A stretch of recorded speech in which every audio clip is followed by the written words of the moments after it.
Welcome to my kitchen. I'm Jenny, and today we're going to make some pie crusts because Thanksgiving is right around the corner, and I know we're all thinking about what kind of pies we're going to make with our dinner, and I'm excited to get started and to practice making a vegan pie crust because I haven't done it yet, so I'm really excited about it and really hoping it comes out well, and well, it's an experiment, so we'll see how it comes. So I'm going to start with some flour, of course, and I pre-measured 6 cups.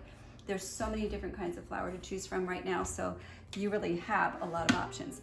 So I'm going to put it in my mixer, and I'm so excited. I just got this beautiful food processor, and it actually has dough hooks.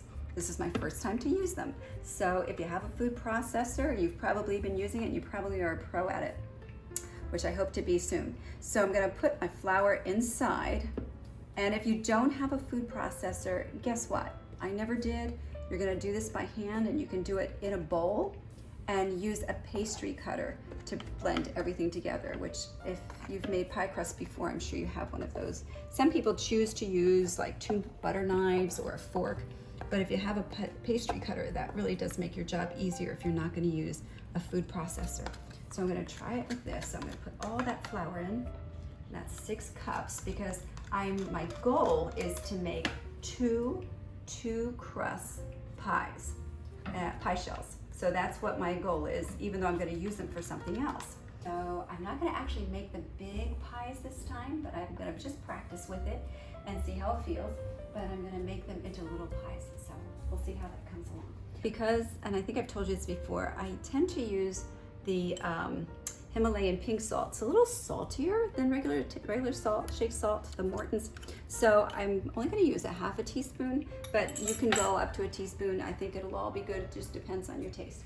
And what I'm going to do now is just combine the two dried ingredients. Okay, kind of mix it, combine it, and then what I'm going to do is I'm going to add a little agave for our sweetener.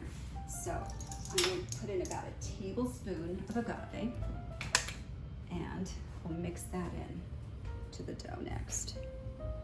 So this is really super easy, and there's hardly any ingredients. I'm thinking I didn't stop to count, but I think 1, 2, 3, 4, 5, 6 ingredients altogether if you count the water. So there's a tablespoon of agave. I'll bring this in. Kind of mix that in. It's pretty cool. It does save a lot of physical energy, let's say that. So there we are. Now the next thing, I do want to give it a couple little turns just to make sure all the edges are getting all mixed into it. The next thing we're going to do is add the butter or your shortening. So what I'm using, and I'll show you. The first thing I'm going to use is vegetable shortening, pure vegetable shortening, and this is palm seed oil.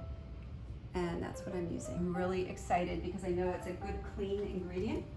And I had it in the refrigerator, so I let it I'm making sure that it gets very hard. I'm gonna plop these little pieces in here along the way. And I'm also going to put the butter, which I also got hard. Now the butter I use, of course, is a non-dairy butter. And we use this all the time, Earth Balance. And everybody in the family, even the non-vegans, love it. So we definitely have everybody switched over to using Earth Balance instead of regular butter. And I have that in little cubes, nice and cold, so that it's gonna stay nice, and you're gonna get those little shortening or buttery kind of clumps that make your pie crust flaky. So it's the secret. It's the secret to flaky pie crust. So we'll see how we do with it. So I'm gonna put all that in there. All right. I'm really giving this guy a workout to break him into the family. I have a big load of flour and goodies inside here right now, so we're gonna make a nice big batch of pie crust. Let's see how this guy can handle it.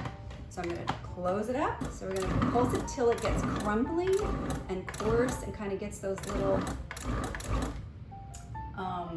like coarse mealy kind of thing. You want those little lumpies in there. Lumpies are good when it comes to pie crust.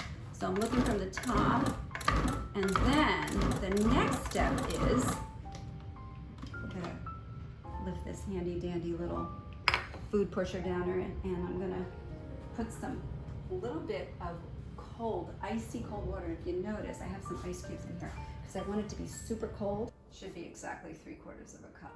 All right, here we go. I'm gonna put this in. And while I put it in, I'm gonna have the machine going a little bit here. So I can kind of mix in a little bit and just whisk it in. Should be doing a good job here. And I think what I might do is add a little more ice water.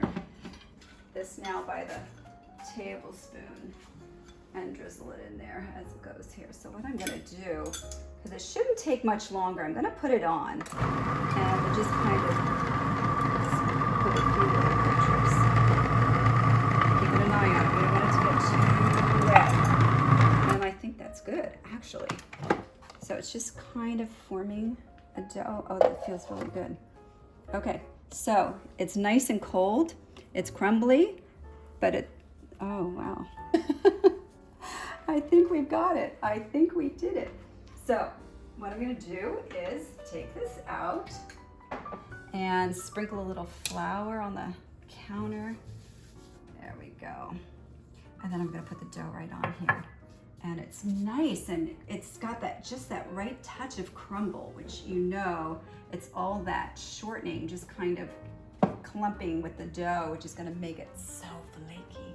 So what I'm gonna do is kind of bring it out here in pieces and kind of mush it together a little bit, but not too much, because you don't want a lot of warmth on there from your hands, because it's just gonna cause that butter to melt through into everything. So what I'm gonna do, take this off so I can just move a little quicker and get the bottom parts. All right, and bring it all onto the counter and mix it in myself a little bit here. Okay, and then what I'm gonna do, since this is actually a very large batch and I have enough here for 4 crusts, I'm gonna mush it with my hands just enough to hold it together. And then I'm gonna make 4 little balls, and I'm gonna flatten them, and I'm gonna actually put them away in the refrigerator until tomorrow. So I'm gonna wrap them in wax paper. Notice I'm leaving it a little crumbly because I really rather lose a few crumbs than worry about it really mushing together and losing that flakiness when I bake it. So I'm gonna put this together. So I have about 4 pieces. Next thing we do, we're just gonna kind of make little flat circles. There, kind of hold it together. There's 1 and 2. When I roll it tomorrow, it's gonna pull it together again. So I know some of it seems a little bit separated, but it's gonna come together very nicely with the rolling pin tomorrow. And then we'll make our nice little pies that we're gonna share at the market on Sunday. So I have my dough all set and separated into the 4 pie crusts that they would normally be if I were making big pies. And what I'm gonna do is wrap them up so that tomorrow I could bake everything fresh. In the meantime, I'm gonna put my filling together. So what I'm gonna do is I'll clean all this mess up and put the dough in the refrigerator, and then I'm gonna join you back and we're gonna make the filling together.